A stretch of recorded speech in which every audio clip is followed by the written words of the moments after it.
ಫಂಕ್ಷನ್ಗೆ ಅಡ್ಗೆ ಮಾಡಕ್ ಬಂದಿದ್ರಲ್ಲ ಜಲಜಮ್ಮ ಅವರು ದೇವಸ್ಥಾನದ ಹತ್ರ ಸಿಕ್ಕಿದ್ರು. ಆ ಜಲಜಮ್ಮ ಸಹಾಯಕ್ಕೆ ಇನ್ನೊಂದು ಹೆಂಗಸನ್ನು ಕರ್ಕೊಂಬರ್ತೀನಿ ಅಂತ ಹೇಳಿದ್ಲು. ಕೊನೆಗೆ ಆ ಹೆಂಗಸೆ ಕೈ ಕೊಟ್ಲೋ ಅಥವಾ ಇವಳೆ ಅವಳಿಗೇನಕ್ಕೆ ಕಾಸು ಕೊಡೋದು ಅಂತ ಅವಳನ್ನ ಓಡಿಸ್ಬಿಟ್ಲೋ ಗೊತ್ತಿಲ್ಲ. ಅಂತೂ ಪಾಪ ಒಬ್ರೇ ಅಡಿಗೆ ಮಾಡ್ತಾ ಇದ್ರು.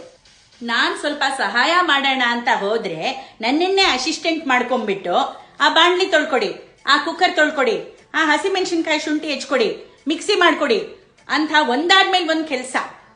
ಇದ್ರಲ್ಲಿ ಮಧ್ಯೆ ಮಧ್ಯೆ ಅಮೃತ ಪಾನೀಯಂ ಸ್ವಾಹ ಅಂತ ಅರ್ಧ ಗಂಟೆಗೂ ಕಾಫಿ ಮಾಡ್ಕೊಡ್ತಾ ಇದ್ದೀನಿ. ಅಷ್ಟರಲ್ಲಿ ನಮ್ಮನೇಲಿ ಓವರ್ ಆಕ್ಟಿಂಗ್ಗೆ ಹೆಸರುವಾಸಿ ಆದವ್ರು ಇದಾರಲ್ಲ ನಮ್ಮ ಮನೆಯವರು, ಅಲ್ಲಿಂದ ಓಡ್ಕೊಂಡ್ ಬಂದು ಅವ್ರಿಗೆ ಕಾಫಿ ಕೊಟ್ಯಾ? ಇವ್ರು ಹೇಳ್ದೆ ಇದ್ರೆ ನಮ್ಗೇನ್ ಗೊತ್ತಾಗಲ್ವಾ? ಏನಂದ್ರು ಜಲ್ಜಮ್ಮ? ಅದೇ ಅಮ್ಮ ಪರವಾಗಿಲ್ಲ, ಆದ್ರೆ ಅವ್ರ ಯಜಮಾನ್ರು ನಿಜಕ್ಕೂ ತುಂಬಾ ಒಳ್ಳೆಯವರು ಅಂತಂದ್ರು. ಯಾಕಂದ್ರು ಗೊತ್ತಿಲ್ಲ. ಅವ್ರು ಯಾಕಂಗ್ ಹೇಳಿದ್ರು ಅಂತ ನನಗ್ ಗೊತ್ತು, ಹೇಳ್ತೀನಿ ಕೇಳು ಲಕ್ಷ್ಮಿ. ಆ ಯಮ್ಮ ಕೂತ್ಕೊಳಕ್ ಬರ್ಬೇಕಾದ್ರೆ ಆ ಜಾಗದಲ್ಲಿ ಚೆನ್ನಾಗ್ ಚುಚ್ಲಿ ಅಂತ ನಾನು ಒಂದ್ ಗುಂಡ್ಪಿನ್ನ ಹಾಕಿಟ್ಟಿದ್ದೆ.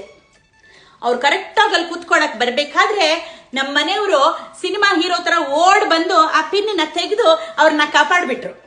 ಅದಕ್ಕೆ ಅವ್ರು ತುಂಬಾ ಒಳ್ಳೆಯವರು, ನಾನು ವಿಲ್ಲಿ.